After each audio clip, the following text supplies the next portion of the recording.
여러분, 지난 시간 우리는 불안한 영혼이 하나님 안에서 쉬는 법을 함께 묵상했습니다.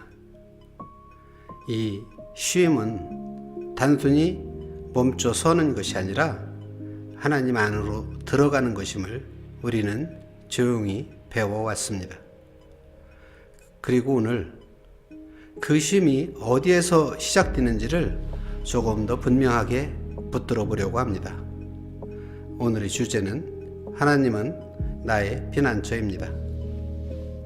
우리가 세상을 살다 보면 문득 모든 것이 무너져 내리는 듯한 순간이 있습니다. 사람에게서 벗어나고 싶을 때도 있고, 말 한마디, 눈빛 하나에 지쳐서 조용히 거리를 두고 싶을 때도 있습니다. 어떤 상황에서 빠져나오고 싶을 때도 있죠. 그러나 아무리 애써도 나아지지 않는 현실 앞에서 숨이 막히는 것 같은 그런 날들도 있어 왔습니다. 어떤 문제에서 도망치고 싶을 때도 있었습니다. 마주할 용기가 사라지고 그저 눈을 감고 지나가길 바라는 순간들, 그리고 더 깊은 곳에서는 자기 자신에게조차 잠시라도 벗어나고 싶을 때가 있습니다. 내 마음이 버겁고, 내 생각이 나를 괴롭히고, 내 감정이 나를 지치게 할 때, 그럴 때 우리는 무언가를 찾게 됩니다. 조금이라도 더 쉬기 위해서 쉴 만한 곳을 찾게 되고, 잠시라도 숨기 위해서 숨을 곳을 찾기도 합니다.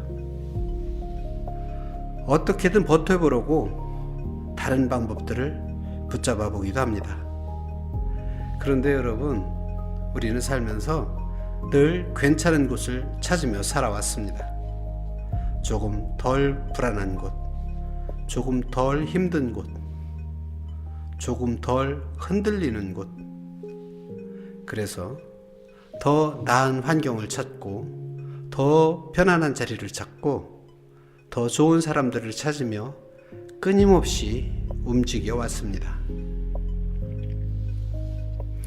그런데 참 이상합니다. 그렇게 애써 찾은 자리에서도 마음은 완전히 쉬지 못합니다. 장소를 바꿔보고, 환경을 바꾸어도, 또 사람까지 바꿔봐도 내 마음은 그대로 따라오기 때문입니다. 그래서 어떤 분은 이렇게 말합니다. 분명히 푹 쉬고 왔는데 왜 다시 이렇게 피곤하죠? 그 이유는 아주 단순합니다. 내 몸은 쉬었지만 내 영혼은 아직 쉬지 못했기 때문입니다. 시청자 여러분, 우리가 찾는 많은 것들이 잠깐은 있게 해줄 수는 있지만 결코 우리를 지켜주지는 못합니다. 있게는 해주지만 치유하지 못하고, 피하게는 해주지만 보호하지는 못합니다. 그래서 우리는 조금 더 나은 곳, 조금 더 편한 곳, 조금 더 안전해 보이는 곳을 찾으려고 계속해서 떠돌게 됩니다. 그러나 오늘 시편은 그 방향을 멈추게 하는 질문을 던집니다. 넌 지금 어디로 숨으려 하느냐? 넌 지금 누구 뒤에 숨으려고 하니? 그리고 그 질문의 끝에서 하나님의 음성이 들려옵니다. 내게로 와라. 내가 너의 피난처다. 그렇습니다. 오늘 시편은 바로 그 영혼의 쉼을 이야기합니다. 사랑하는 여러분, 오늘 이 시간 우리는 다시 한번 선택해야 합니다. 잠깐 숨을 곳이 아니라 영원히 나를 지켜줄 피난처를 선택할 것인지, 흩어지는 위로가 아니라 붙들어주는 은혜를 선택할 것인지, 오늘 말씀을 통해 우리 모두가 하나님이라는 참된 피난처 안으로 조용히 그러나 분명하게 들어가게 되기를 소망합니다. 하나님을 부르며 기도하겠습니다. 우리 피난처 되시는 하나님 아버지, 오늘도 지친 마음과 흔들리는 삶을 주님 앞에 가져옵니다. 사람이 줄 수 없는 안전과 또 평안을 주님 안에서 찾게 하시고 상황이 아닌 주님 안에서 평온한 쉼을 누리게 하옵소서. 예수님의 이름으로 기도드립니다. 아멘. 오늘 1부 이 시작은 피난처는 어떤 장소가 아니라 하나님 자신이라는 내용입니다. 시편 46편 1절입니다. 하나님은 우리의 피난처시요 힘이시니 환난 중에 만날 큰 도움이시라. 이 말씀은요, 단순한 의료가 아닙니다. 하나님이 피난처라는 선언입니다. 우리는 보통 피난처를 생각하면 문제가 없는 곳이라는 생각이 듭니다. 조용한 방이나 안전한 어떤 환경, 문제가 없는 자리라고 생각하고 있지만 시편은 그렇게 말하지 않았습니다. 환난 중에 만날 큰 도움이시라. 그렇습니다. 문제가 사라진 뒤에 만나는 하나님이 아니라 문제의 한복판에서 만나는 하나님이시라는 것입니다. 이 말은 굉장히 중요합니다. 우리는 자주 문제가 사라져야 하나님이 계신 것 같다 하고 느낍니다. 하지만 시편은 환난 중에 하나님은 더 분명한 피난처가 되신다고 말하고 계십니다. 지금 여러분이 견디는 환난은 과연 무엇입니까? 그 환난이 크든지 작든지 오늘 하나님은 우리에게 이렇게 말씀하고 계십니다. 그 자리에서 나를 만나자. 그렇습니다. 한 청년 이야기입니다. 매일 아침에 지하철에서 내릴 때부터 마음이 한 번씩 내려앉습니다. 회사에 도착해서 엘리베이터 문이 열리면 형광등 아래 사무실 공기가 먼저 이 회사원을 맞이합니다. 차가운 커피 냄새, 또 키보드 소리, 그리고 괜히 긴장되는 침묵까지. 그날도 회의가 있었다고 합니다. 자리에 앉자마자 상사가 서류를 툭 내려놓고 말합니다. 이거 왜 이렇게 됐죠? 이 정도는 기분 아닌가요? 다시 해오세요. 청년은 입술을 한번 깨물고 고개를 끄덕입니다. 네, 알겠습니다. 말은 그렇게 했는데 속은 이미 타들어가는 느낌입니다. 회의가 끝나고 주변은 아무 일도 없었던 것처럼 다시 키보드를 두드립니다. 그런데 그 청년은 자리에서 조용히 일어납니다. 잠깐 화장실 다녀오겠습니다. 화장실 문을 열자 더 조용합니다. 물 비누 냄새, 환풍기 돌아가는 소리, 타일 바닥의 차가운 느낌. 화장실 문 안으로 들어가서 문을 닫고 걸쇠를 잠그는 소리가 딸깍하고 울립니다. 그 순간 참았던 숨이 한꺼번에 쏟아져 나옵니다. 더는 못 버티겠다. 그렇습니다. 눈물이 나올 줄 몰랐는데 그냥 눈물이 주르르 흘러내립니다. 소리내 울고 싶지 않아서 입을 손으로 막고 어깨만 떨립니다. 그 청년이 속으로 중얼거립니다. 저 어디로 가야 될까요? 누가 저 좀 지켜줬으면 좋겠어요. 그때 핸드폰을 꺼내는데 손이 조금 떨립니다. 의미 없이 화면을 넘기다가 누군가 예전에 보내준 성경 구절이 눈에 들어왔습니다. 하나님은 우리의 피난처시요 힘이시니 환난 중에 만날 큰 도움이시라. 청년은 그 문장을 한 번 더 읽었습니다. 아주 작게 말합니다. 환난 중에 만날 큰 도움. 그 순간 문제가 사라진 건 아닙니다. 상사의 말이 없어지지도 않았습니다. 업무가 갑자기 쉬워지지도 않았습니다. 그런데 마음 한가운데에 아주 작은 안전장치가 생긴 느낌입니다. 내가 혼자가 아니구나. 지금 이 자리에도 하나님이 계시구나. 그 청년은 세면대로 나와서 물을 들고 얼굴을 씻었습니다. 거울을 보니 눈이 붉게 물들었습니다. 하지만 그 붉은 눈으로 다시 속삭입니다. 주님, 저 여기 있습니다. 주님, 오늘도 제 피난처가 되어주세요. 그리고 다시 자리로 돌아갑니다. 여전히 같은 사무실인데 마음의 중심은 달라져 있습니다. 한 가지 예를 들어 드리겠습니다. 비가 올 때 우리는 우산을 찾습니다. 우리는 평소에는 우산을 잘 챙기지 않습니다. 하지만 비가 오기 시작하면 그땐 우산을 찾게 됩니다. 그런데 어떤 날은 비가 갑자기 너무 많이 쏟아져서 이미 다 옷이 젖은 후에야 우산을 사서 펼치게 됩니다. 우리의 신앙도 비슷할 때가 있습니다.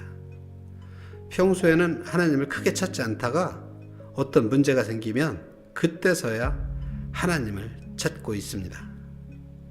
그런데 시편은 비가 오기 전에만 필요한 하나님이 아니라 비가 쏟아지는 그 순간에도 하나님은 너희 피난처시다, 이렇게 말하는 것 같습니다. 이어서 2부에는 하나님은 멀리 있는 어떤 안전지대가 아니라 우리를 덮어주는 그늘이라는 내용입니다. 이제 시편 91편 1절로 들어갑니다. 지존자의 은밀한 곳에 거주하며 전능자의 그늘 아래 사는 자여. 아멘. 여기서 중요한 단어는 그늘입니다. 그늘은 멀리서 바라보면서 구경하는 것이 아니라 그 아래 들어가는 것입니다. 우리가 가까이 가서 그늘로 덮임을 받는 것입니다. 하나님은 멀리서 괜찮아질 거야 라고 말하는 분이 아니라 가까이에서 우리를 덮어주시는 분이십니다. 우리는 자꾸 이렇게 생각합니다. 내가 다 이해해야 마음이 편해질 거야. 정리가 다 끝나야 쉴 수 있을 거야. 그런데 시편은 말합니다. 머무르면 쉼이 시작된다. 그렇습니다. 기도는 생각을 완벽히 정리하는 시간이 아니라 하나님 안에 들어가서 잠시라도 머무는 시간입니다. 오늘 기도가 안 되면요, 길게 하지 마십시오. 그냥 천천히 이렇게 반복해 보시기 바랍니다. 주님, 저는 주님 안에 머뭅니다. 사랑의 주님, 전능자의 그늘 아래 들어갑니다. 이렇게 기도해 보시기 바랍니다. 뜨거운 여름날 햇빛 아래 오래 서 있다가 그늘로 한번 들어가 보십시오. 그 순간 몸이 먼저 반응을 합니다. 아, 시원하다. 이제 살겠다. 어떤 설명이 필요 없습니다. 그늘 자체가 답입니다. 하나님이 바로 그런 분이십니다. 설명을 다 듣고 나서 평안해지는 것이 아니라 하나님 안으로 들어가면 그 자체로 휴식이 시작되는 것입니다. 그늘 아래 들어가면 몸이 먼저 반응한다고 말씀드렸습니다. 그런데 우리 영혼도 똑같습니다. 하나님 앞에 조용히 머물면 생각이 먼저 바뀌는 것이 아니라 마음이 먼저 가라앉습니다. 어떤 분이 이렇게 말합니다. 기도해도 아무 생각이 정리가 안 돼요. 괜찮아요. 기도는요, 생각을 정리하는 시간이 아닙니다. 그냥 하나님께 머무는 시간입니다. 우리는 자꾸 뭐가 이해되어야 평안해진다고 생각하고 있습니다. 하지만 시편은 말합니다. 머무르면 편안해진다. 평온해지는 것입니다. 이 차이가 우리의 신앙을 깊게 만듭니다. 병원 대기실에서 있었던 이야기입니다. 시계는 새벽 1시를 넘었습니다.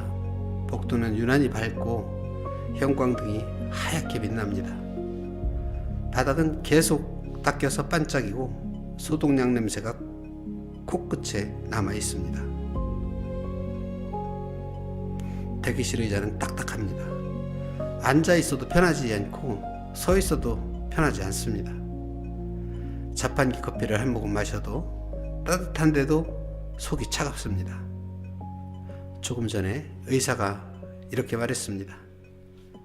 일단 조금 더 지켜봐야 할 것 같습니다. 지금은 단정할 수가 없네요. 그 말이 참 어렵습니다. 괜찮다도 아니고 안 된다도 아니고 그저 지켜봐야 한다? 사람이 가장 무너질 때가 바로 그런 때입니다. 결론이 없고 기다림만 남는 시간. 대기실에는 간간히 기계 소리가 들립니다.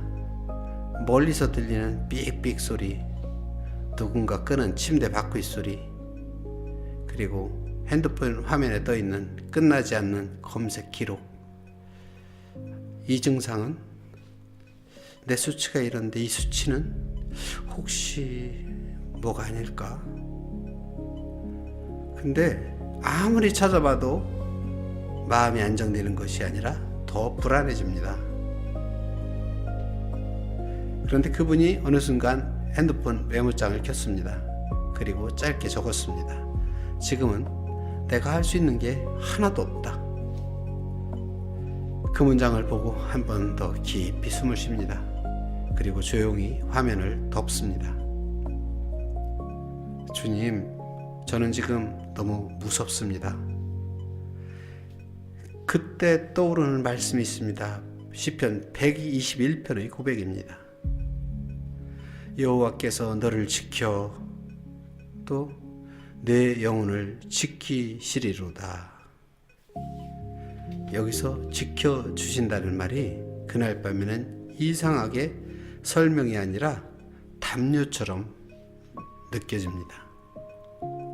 아, 내가 이 밤을 혼자 건네는 게 아니었구나. 하나님이 내 영혼을 지키신다고 하셨지? 그분은 대기실에서 아주 작게, 정말 작게 기도했습니다. 주변에 사람이 있을까봐 소리도 크게 내지 못합니다. 그래서 입술만 움직입니다. 주님, 결과보다 먼저 제 마음을 지켜주세요. 주님, 제가 무너지지 않게 제 영혼을 지켜주세요. 이렇게 기도하고 핸드폰을 들어서 가족에게 문자 하나를 보냅니다. 지금 같이 기도해줘. 나 괜찮은 척 하는데 사실 많이 떨려. 그 문자를 보내고 나서야 눈물이 한 방울 또르르 떨어집니다. 그 눈물은 포기가 아니라 맡기는 것입니다.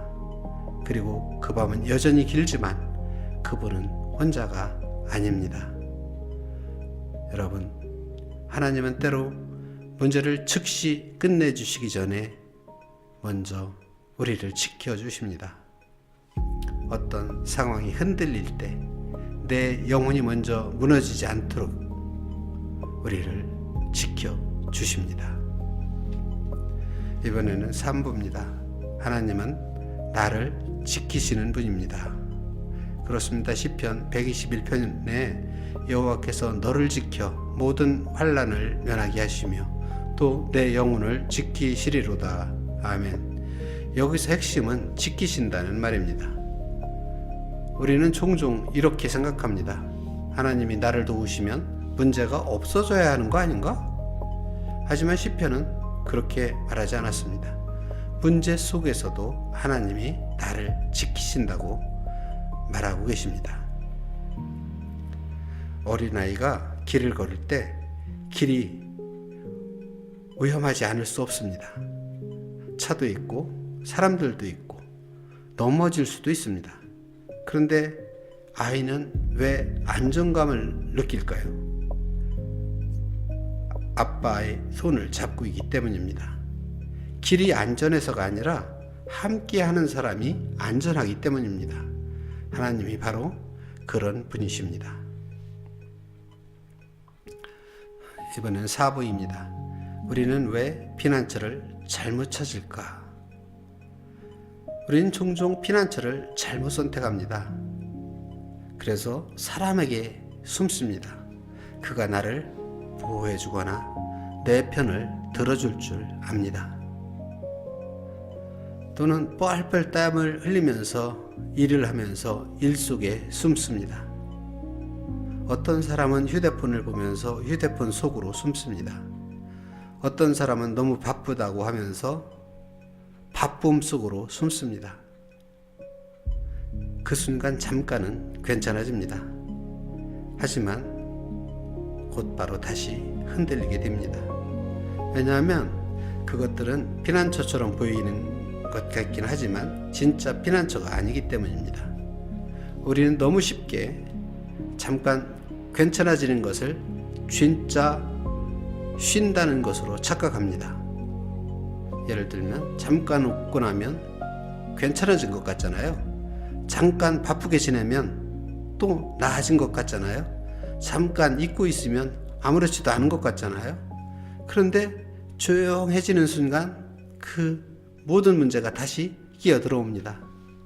왜일까요? 시편이 주는 통찰은요, 해결이 안 돼서가 아니라 맡겨지지 않았기 때문이라고 말씀하고 계시는 것입니다. 내가 계속 붙들고 있으니까 그것이 계속 나를 붙들고 있는 것입니다. 이 말이 조금 아프지만 굉장히 깊은 진리입니다. 그래서 오늘의 핵심 적용은 딱 하나입니다. 오늘 맡기는 것입니다. 큰 결단이 아니어도 괜찮습니다. 기도로 이름만 올려도 됩니다. 주님, 이 문제를 맡깁니다. 주님, 이 관계를 맡깁니다. 아니면 이 불안을 맡깁니다. 이렇게 기도해 보시기 바랍니다. 어떤 분은 이렇게 말하더군요. 저는 너무 힘들어서 그냥 계속 텔레비전만 보다가 잤습니다. 그랬더니 그 순간은 괜찮았습니다. 하지만 다음 날은 어땠을까요? 그렇습니다. 임시로 잊게 하는 것은 결코 나를 지켜주지 못합니다. 시편은 말합니다. 피난처는 잠깐 잊게 하는 곳이 아니라 끝까지 지켜주는 곳입니다. 이번에 5부는 하나님은 지금도 피난처이십니다. 이런 내용입니다. 이건 아주 중요합니다. 우리는 자꾸 나중을 생각합니다. 나중에 괜찮으시면 또 이 문제가 지나가면 이렇게 생각들을 합니다. 하지만 시편은 말합니다. 하나님은 지금도 피난처시다. 우리는 자꾸 나중으로 미룹니다. 조금 더 정리되면 아니면 이 문제만 지나가면 시간이 지나면 괜찮아질 거야. 그런데 신앙은 나중에서 시작되지 않습니다. 신앙은 항상 지금입니다. 지금 불안해도, 지금 흔들려도, 지금 답이 없어도, 지금 하나님을 붙드는 것이 바로 믿음입니다. 우리는 종종 답을 알기 전까지 아니면 답을 찾기 전까지는 굉장히 불안해집니다. 마치 배달이 아직 도착하지 않았는데 어떤 걱정부터 하는 것처럼 하나님의 일하심은 아직 진행 중인데도 우리는 벌써 결론을 내려버리고 맙니다. 하지만 시편은요, 하나님은 지금도 나의 피난처이시다 라며 현재로 우리를 다시 데리고 옵니다. 6부에서는 피난처 안에서 머무는 훈련이 필요한 부분을 설명드리겠습니다. 피난처는 한번 들어갔다고 끝나는 것이 아니잖아요. 머무는 것이 더 중요합니다. 쉽게 표현하면 피난처는 방문하는 곳이 아니라 거주하는 곳이어야 됩니다. 잠깐 숨고 다시 나오는 곳이 아니라 마음이 흔들릴 때마다 다시 들어가서 내가 머무는 자리가 바로 뭡니까? 피난처입니다. 그런데 문제는요, 우리는 피난처가 필요하다는 걸 너무 늦게 깨닫는 데 있습니다. 겉으로는 괜찮아 보이는데 어느 순간 마음이 바짝 마르고 작은 말에도 아주 예민해지고 기도가 멀게 느껴지고 말씀을 읽어도 마음이 안 움직여질 때가 있습니다. 그때 시편은 우리에게 이렇게 말하는 것 같습니다. 다른 데 가서 버티지 말고 피난처 안에 머무는 훈련을 하라. 그렇습니다. 우리가 훈련을 하려면 크게 적용할 수 있는 것은 4가지가 있습니다. 첫 번째로는 하루 5분이라도 하나님 앞에 머물러 보는 것입니다. 두 번째는 짧은 말씀을 반복하는 것입니다. 세 번째로는 혼자 버티지 않는 것입니다. 네 번째는요, 밤에는 기도로 마무리하는 것입니다. 하나씩 알아보겠습니다. 하루 5분 하나님 앞에 머무는 연습은 여러분 1시간 기도보다요 먼저 필요한 게 있어요. 바로 5분 머무는 연습입니다. 핵심은 말을 많이 하는 것이 아니라 머물러 있는 것입니다. 하나님 앞에서 무슨 말을 잘해야 기도를 잘해야 머무는 게 아니에요. 그냥 이렇게 시작하면 됩니다. 주님, 지금 여기 있습니다. 주님, 제 마음이 흔들립니다. 주님, 저를 덮어주세요. 그리고 마무리는 한 문장으로 충분합니다. 주님, 오늘도 제 피난처가 되어 주시옵소서. 아멘. 이렇게만 해도 마음은 조금씩 그늘 아래로 들어가게 됩니다. 두 번째 연습은요, 짧은 말씀을 하루 종일 반복하라고 했잖아요. 하나님한테 머무른다는 것은 예배 시간에만 하는 게 아닙니다. 하루는 엄청 길잖아요. 그리고 하루 종일 지내다 보면 마음도 자주 흔들립니다. 그래서 우리는 짧은 말씀을 하루의 손잡이로 붙잡아야 합니다. 예를 들면 이런 한 줄이면 충분합니다. 하나님은 나의 피난처이십니다. 또는 전능자의 그늘 아래, 이런 것도 괜찮죠? 주께서 나를 지키십니다. 아니면 나의 도움은 여호와에게서로다. 그렇습니다. 포인트는요, 암송이 아니라 되뇌기입니다. 엘리베이터 안에서 문자 하나 받고 마음이 내려앉았을 때, 잠깐 멍해질 때, 그때 한 줄만 꺼내는 것입니다. 주님, 피난처, 주님, 지켜주세요. 이 짧은 반복이 머무름의 호흡이 될 것입니다. 세 번째로는요, 혼자 버티지 말라는 것입니다. 피난처는 공동체로 이어져야 합니다. 우리가 흔들릴 때 가장 위험한 순간은요, 혼자 견디려는 순간입니다. 신앙은 강한 사람의 독주가 아니라 지친 사람이 기댈 줄 아는 용기가 바로 신앙입니다. 그래서 적용은 아주 구체적으로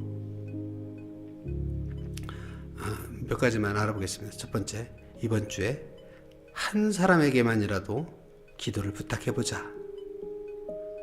두 번째로는 내 마음 상태를 솔직히 한 문장으로 말해보면 됩니다.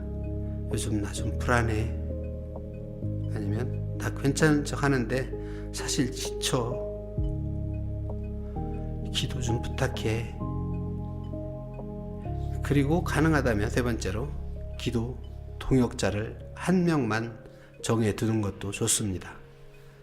서로 길게 기도하지 말고 짧게라도요, 오늘도 지켜달라고 기도할게. 이 한 문장이 사람을 살립니다. 네 번째, 밤의 기도로 마무리하기입니다. 하루를 맡기는 것입니다. 그리고 문을 닫는 것입니다. 밤이 되면요, 낮에 눌러둔 마음이 스물스물 올라옵니다. 그래서 밤을 그냥 넘기면 불안이 마음을 차지한 채로 잠들기 쉽습니다. 그래서 밤 기도는 길게 갈 필요가 없습니다. 구조만 기억하면 됩니다. 첫 번째는 감사합니다. 두 번째는 맡깁니다. 세 번째는 부탁합니다. 네 번째는 신뢰합니다입니다. 딱 4줄이면 됩니다. 딱 4개, 4마디면 되는 것입니다.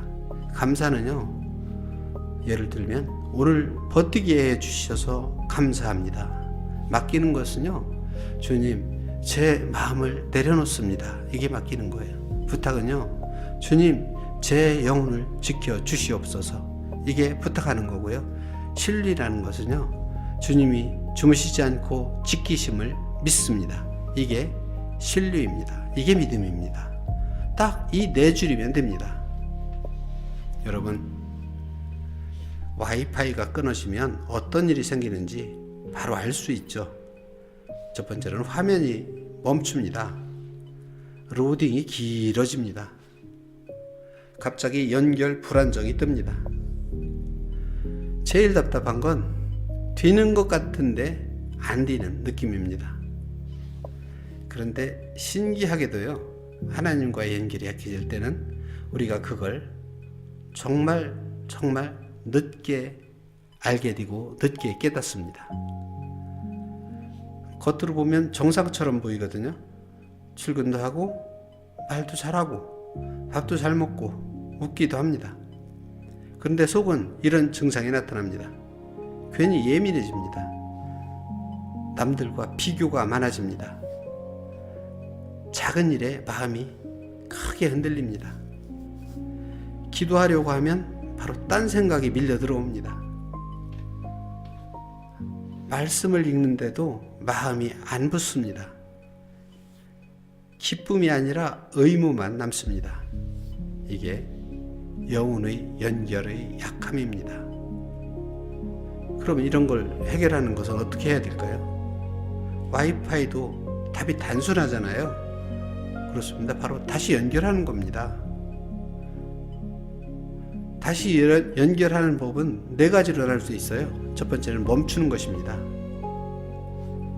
와이파이가 안 잡힐 때 우리가 제일 먼저 하는 건 멈추는 것입니다. 움직이면서 계속 새로 고치만 하면 더 답답해지잖아요. 우리 영혼도 그렇습니다. 하루에 1분이라도 멈춰서 주님 잠깐 멈춥니다 하고 멈춰 보시기 바랍니다. 두 번째로요, 신호가 잡히는 자리로 우리가 움직이면 됩니다.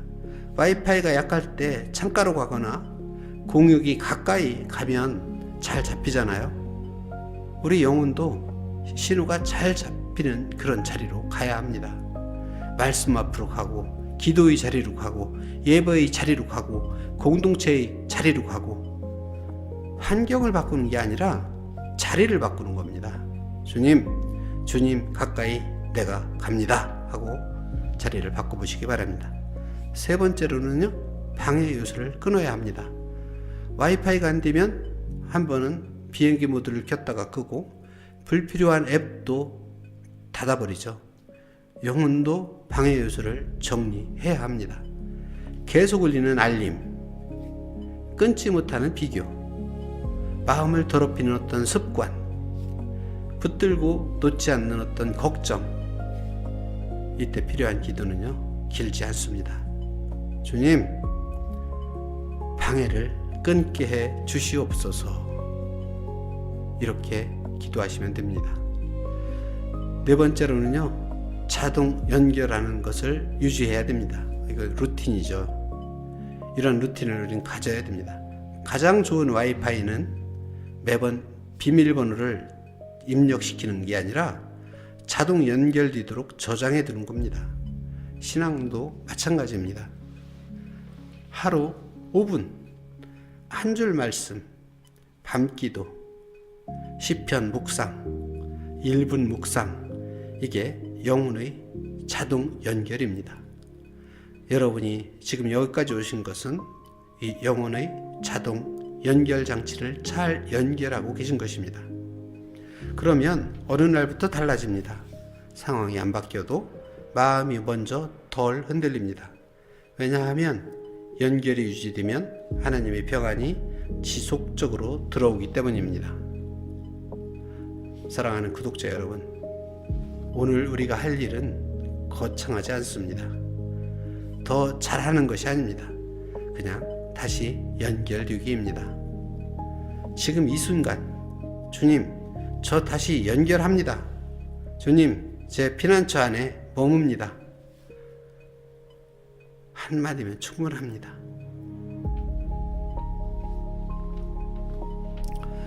이제 7부입니다. 예수님 안에서 피난처는 완성됩니다. 예수님은 말씀하셨습니다. 내게로 오라. 내가 너희를 쉬게 하리라. 그렇습니다. 하나님은 우리에게 피난처를 가르쳐 주는 분이 아니라 피난처가 되어 주시는 분이십니다. 십자가는 말합니다. 하나님은 우리 고통을 아신다.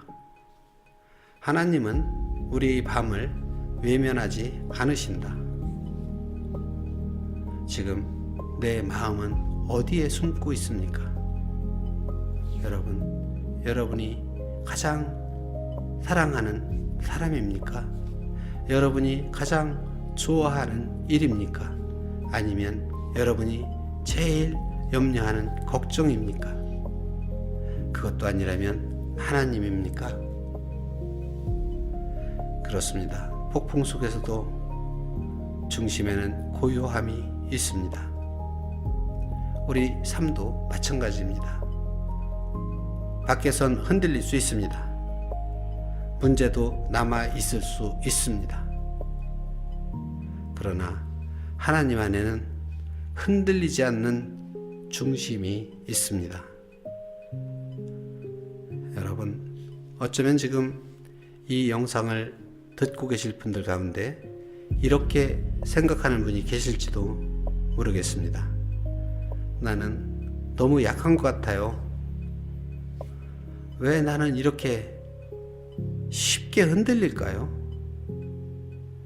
이렇게 생각하시는 분이 계십니까? 이런 분들은 이 말씀을 꼭 기억해 주시기 바랍니다. 하나님은 강한 사람만 품으시는 분이 아닙니다. 하나님은 피난처가 필요한 사람을 품으시는 분이십니다. 그래서 오늘 이 자리는 완벽한 사람이 오는 자리가 아닙니다. 지친 사람이 숨는 그런 자리입니다. 그리고 그 자리에서 하나님은 이렇게 말씀하십니다. 괜찮다. 내가 너의 피난처다. 이렇게 말씀하고 계실 것입니다. 사랑의 주님, 우리가 숨을 곳을 찾느라 지쳐버렸습니다. 잠깐 있게 하는 것들로는 우리 영혼이 회복되지 않습니다. 오늘 시편의 고백처럼 주님이 우리의 피난처가 되어 주시옵소서. 환난 중에도, 밤의 대기실 같은 시간에도 주님의 그늘 아래 머물게 하시옵소서. 우리의 마음을 지켜주시고 우리 영혼을 지켜주시는 주님을 신뢰합니다. 특별히 이 시간이 주님께 올려드리는 우리의 아름다운 마음과 시간이 되게 하시옵소서. 오늘 말씀을 듣기 위해 수고한 분들의 귀한 마음과 시간을 기억하여 주시고 이분들의 마음에 주님의 평안을 더하여 주시옵소서. 존귀하신 예수님의 이름으로 기도드립니다. 아멘. 사랑하는 여러분, 피난처는 강한 사람이 필요 없는 것이 아니라 믿는 사람이 선택하는 자리입니다. 다음 시간에는 감사가 무너진 마음을 다시 세웁니다로 이어가겠습니다. 주님의 평안이 여러분과 함께 하기를 간절히 축원하옵나이다. 아멘.